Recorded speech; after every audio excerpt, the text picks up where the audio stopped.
نحمده ونصلي على رسوله الكريم أما بعد فأعوذ بالله من الشيطان الرجيم بسم الله الرحمن الرحيم وأنا لما سمعنا الهدى آمنا به فمن يؤمن بربه فلا يخاف بخسا ولا رهقا وأنا منا المسلمون ومنا القاسطون فمن أسلم فأولئك تحروا رشدا وأما القاسطون فكانوا لجهنم حطبا وأن لم استقاموا على الطريقة لأسقيناهم ماء غدقا لنفتنهم فيه ومن يعرض عن ذكر ربه يسلكه عذابا صعدا. جنات کی گفتگو اللہ پاک نے قرآن میں وحی کے ذریعے سے بتائی، ورنہ جنات نے جو باتیں کی ہیں وہ تو کسی نے سنی نہیں، اللہ پاک کو پتا تھا. حضور صلی اللہ علیہ وسلم نے بھی ان جنات کو دیکھا نہیں تھا جو کہ گزر رہے تھے اور قرآن سن کے وہ ایمان لائے. تو جنات نے جو گفتگو کی اس میں یہ بات بھی شامل ہے کہ وہ کہہ رہے کہ وَأَنَّا ظَنَنَّا أَن لَّن نُّعْجِزَ اللَّهَ فِي الْأَرْضِ وَلَن نُّعْجِزَهُ هَرَبًا.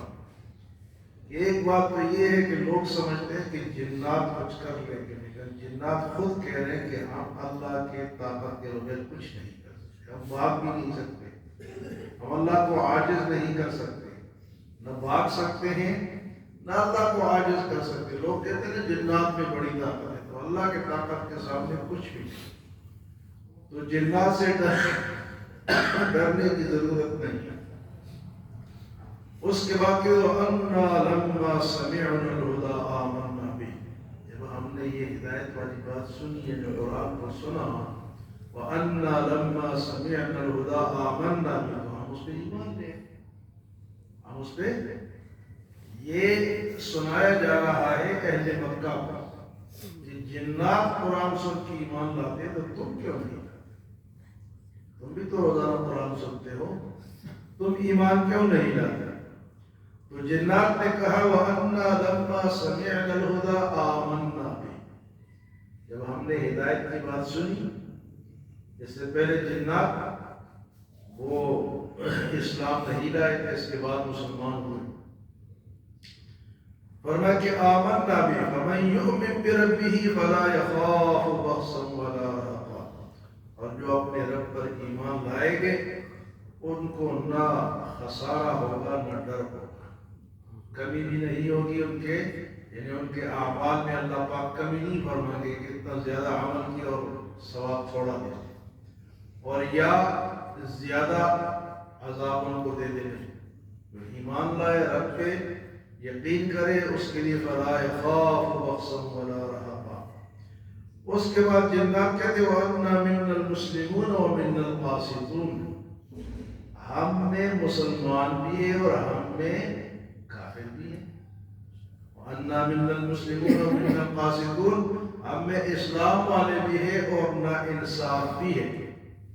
فَمَنْ أَسْلَمَ فَأُولَٰئِكَ تَحَرَّوْا رَشَدًا.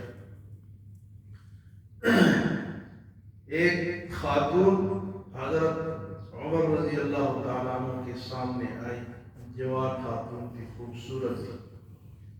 تو آپ نے نظریں نیچے کی تو خاتون نے کہا کہ نظریں نیچے نہ کرے، میں ایک جوان عورت ہوں اور میرا خاوند گم ہو گیا ہے، تو میرے گناہ میں مبتلا ہونے کا خدشہ ہے، میرا کچھ کرے. اتنا عرصہ ہو گیا میرا خاوند گم ہے. تو حضرت عمر نے کہا کہ 4 سال 4 مہینے 10 دن کے بعد آؤ. 4 سال 4 مہینے 10 دن کے بعد آؤ. تو وہ جب 4 سال 4 مہینے 10 دن کے بعد آئی، آپ نے اس کا نکاح کسی اور سے کر دیا. اس کا نکاح، اس میں اختلاف یہ ہے لیکن اکثر فقہا کا یہی مذہب ہے کہ اتنا انتظار کیا جائے. کوئی شخص گم ہو جائے تو اس کی بیوی کتنا انتظار کرے؟ 4 سال 4 مہینے اور 10 سال. اب اس کا نکاح کسی اور سے کر دیا تو اتنے میں پہلا خاوند بھی آ گیا. تو اس نے کہا جی تو میری بیوی ہے. پتہ چلا اسے تو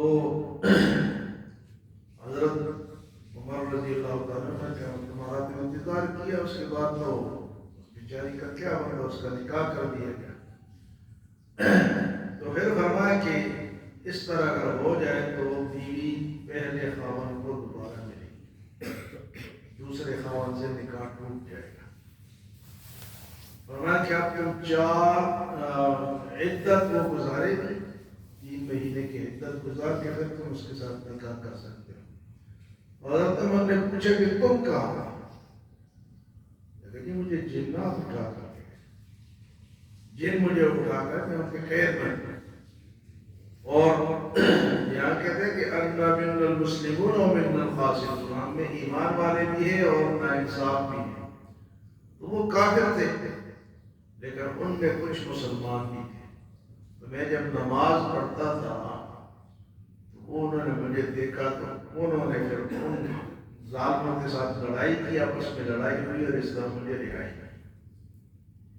یعنی مسلمان جو تھے وہ انہوں نے میری حمایت کی کہ تو مسلمان نماز پڑھتا ہے، تو انہوں نے میری حمایت کی، بلکہ میرے حمایت میں ان کی آپس میں لڑائی ہوئی اور اس طرح مجھے رہائی ہوئی.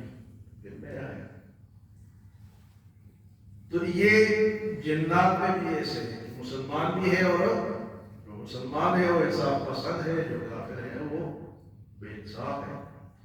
فرمایا وَأَنَّا مِنَّا الْمُسْلِمُونَ وَمِنَّا الْقَاسِطُونَ فَمَنْ أَسْلَمَ فَأُولَٰئِكَ تَحَرَّوْا رَشَدًا. اور جو بھی ایمان لائے گا اس نے اپنے لیے ہدایت کے راستے کی کوشش شروع کر دی. وَأَمَّا الْقَاسِطُونَ فَكَانُوا لِجَهَنَّمَ حَطَبًا. اور جو ناانصاف ہے وہ جہنم کا ایندھن ہے. یہ جنات کہتے ہیں. وَأَمَّا الْقَاسِطُونَ فَكَانُوا لِجَهَنَّمَ حَطَبًا. حمالۃ الحطب آپ پڑھتے ہیں سورۃ تبت یدا. تو یہاں بھی کہا وَأَمَّا الْقَاسِطُونَ فَكَانُوا لِجَهَنَّمَ حَطَبًا. وہ جہنم کا ایندھن ہو گئے جو ناانصاف ہو گئے، چاہے وہ انسان میں چاہے وہ جنات میں. انسان میں ناانصاف نہیں، بے شمار ناانصاف. ایسے ایسے جج اور ایسے ایسے وکیل جو کہ کیس ہی ایسا لیتے ہیں جو کہ ناجائز ہو. پیسے زیادہ ہیں اس میں پیسے.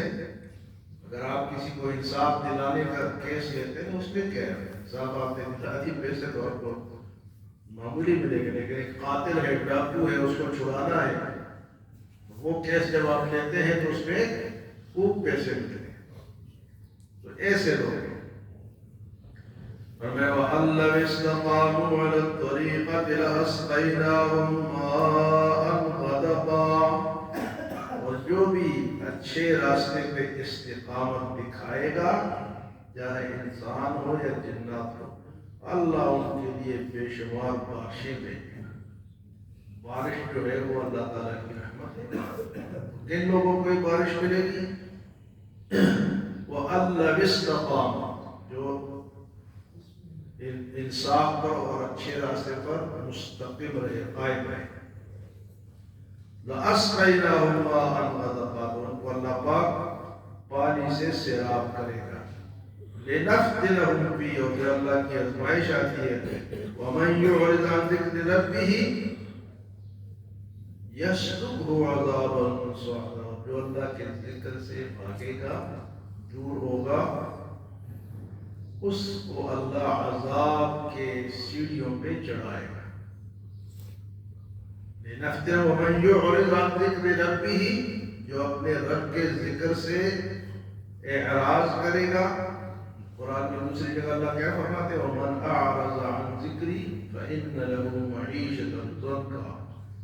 جو میرے ذکر سے اعراض کرے گا، دور ہٹے گا، میں اس کے روزی کو تنگ کر دوں گا، اس کی معیشت کو تنگ کر دوں گا. اس کے پاس پیسے میں شمار ہوں گے لیکن اس کو سکون نہیں ہوگا. یہ کن لوگوں کے لیے؟ جو اللہ کو بھول جاتے ہیں.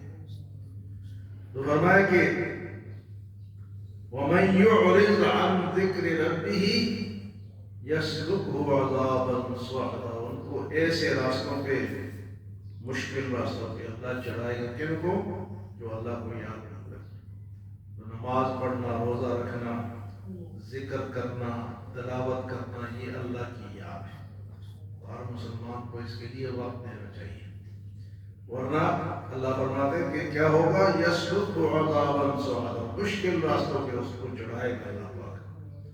اور اگلا جملہ جو ہے وہ وَأَنَّ الْمَسَاجِدَ لِلَّهِ فَلَا تَدْعُوا مَعَ اللَّهِ أَحَدًا، کہ مسجدیں اللہ کے لیے ہیں، ان میں کسی اور کو پکارنا، اس میں کسی اور کو نہ پکارنا۔ مسجد اللہ کی ہے، مسجد کے معنی سجدے والی۔ وَأَنَّ الْمَسَاجِدَ لِلَّهِ، آپ نے دیکھا ہو کئی مسجدوں کے بعد یہ آیت رکھی ہوتی ہے وَأَنَّ الْمَسَاجِدَ لِلَّهِ فَلَا تَدْعُوا مَعَ اللَّهِ أَحَدًا، لیکن ہماری مسجدوں میں کیا ہوتا ہے؟ شرک کی باتیں، بدعت کی باتیں۔ اللہ کہتے ہیں کہ اس میں غیر اللہ کو نہ پکارو، ایسے ایسے شعر پڑھتے ہیں، ایسی ایسی نعتیں پڑھتے ہیں جو کہ سب غیر اللہ کے لیے پڑھی جاتی ہیں۔ اللہ نے منع کیا وَأَنَّ الْمَسَاجِدَ لِلَّهِ، مسجد کا خیال کرو، مسجد کی صفائی کرو، مسجد کو تعمیر کرو، مسجد کا خیال کرو، مسجد کی صفائی کرو۔ جو اللہ کے لیے مسجد بنائے گا، اللہ اس کے لیے جنت میں گھر بنائے گا۔ من بنا للہ مسجد بنى اللہ له بیتا فی الجنہ، مسجدوں کا جو خیال کرتے ہیں اللہ ان کے لیے جنت کے گھر بنا۔ مسجدوں میں شور کرنا، شور شرابہ کرنا، غیر اللہ کو پکارنا، ایک شعر ہے یہ لوگ پڑھتے ہیں امداد کن امداد کن، از رنج و غم آزاد کن، در دین و دنیا شاد کن یا شیخ عبد القادر کے گھر۔ یہ پڑھتے ہیں مسجد میں کہ ہماری امداد کر، ہمیں ہم سے آزاد کر، اے شیخ عبد القادر جیلانی، اس کو پکارتے ہیں۔ شیخ عبد القادر جیلانی کون ہے؟ وہ اللہ کے ولی تھے، نیک بندے تھے، بزرگ تھے، لیکن تھے بندے، تھے کون؟ تو یہ شعر، یہ فارسی کا شعر یہ پڑھتے ہیں امداد کن امداد کن، اجرن جو غم آزاد کن، در دین و دنیا شاد کن، دین دنیا میں ہمیں خوش کرو۔ کون؟ یا عبد القادر جیلانی۔ یہ نعرے لگانا شرکیت، نعرے لگانا شرکیت، شعر پڑھنا مسجدوں میں، یہ اس آیت وَأَنَّ الْمَسَاجِدَ لِلَّهِ فَلَا تَدْعُوا مَعَ اللَّهِ أَحَدًا، اس کے ساتھ کسی اور کو یہاں نہ پکارو، جس کو پکارو صرف اسی کو پکارو۔ پکارنا کیا ہے؟ یہ مدد مانگنا، پکارنا، مشکلات کے لیے اللہ کو پکارنا، اللہ کے سوا پھر مسجد میں یہ بالکل منع ہے۔ بار، یہ تو بار بھی منع ہے، لیکن مسجد میں ڈبل منع ہے۔ وَأَنَّ الْمَسَاجِدَ لِلَّهِ فَلَا تَدْعُوا مَعَ اللَّهِ أَحَدًا۔ تو اکثر مساجد کے بعد آپ دیکھیں یہ آیت لکھی ہوئی وَأَنَّ الْمَسَاجِدَ لِلَّهِ فَلَا تَدْعُوا مَعَ اللَّهِ أَحَدًا۔ یہ آیت یاد کریں، جو لوگ اس طرح کریں ان کو بتائیں کہ مسجد میں تو یہ منع ہے۔ قرآن کہتا ہے، تم کہاں سے مسئلہ نکالتے ہو؟ یا قرآن کو نہیں مانتے ہو؟ وَأَنَّ الْمَسَاجِدَ لِلَّهِ فَلَا تَدْعُوا مَعَ اللَّهِ أَحَدًا۔ اللہ ہم سب کو مسجد کا احترام کرنے کی توفیق عطا فرمائے، مسجدوں کو سجدے کے لیے صاف ستھرا رکھیں، مسجدوں کا خیال کریں، مسجدوں کی صفائی کریں، مسجدوں کے لیے روشنی کا بندوبست کریں، جو بھی کام ہے مسجد کا وہ کریں، اور اس میں غیر اللہ کو پکارنا منائیں، چاہے آپ حضور صلی اللہ علیہ وسلم کو ہی کیوں نہ پکاریں۔ بعض نعتیں ایسی ہوتی ہیں نا کہ جس میں ڈائریکٹ حضور سے سوال کیا جاتا ہے، مانگا جاتا ہے، یا عجیب بھر دو جولی میری یا محمد، یہ ایک قوالی لوگ بڑے شوق سے سنتے ہیں۔ جولی بھرنے والا کون ہے؟ حضور کی جولی بھی کس نے بھری ہے؟ اللہ نے۔ صحابہ کی جولی بھی کس نے بھری ہے؟ تو ایسے شرکیہ الفاظوں کی انہوں نے قوالیاں بنائی ہیں، انہوں نے گانے بنائے، انہوں نے نعتیں بنائی ہیں، یہ سب بنا۔ بے شک نعتوں کو بہت خوبصورت آواز، لیکن اگر وہ اس میں اللہ کی پکار نہیں ہے، غیر اللہ کی ہے، تو قرآن کیا کہتے ہیں؟ وَأَنَّ الْمَسَاجِدَ لِلَّهِ فَلَا تَدْعُوا مَعَ اللَّهِ أَحَدًا۔ اللہ ہمیں عمل اور سمجھ کی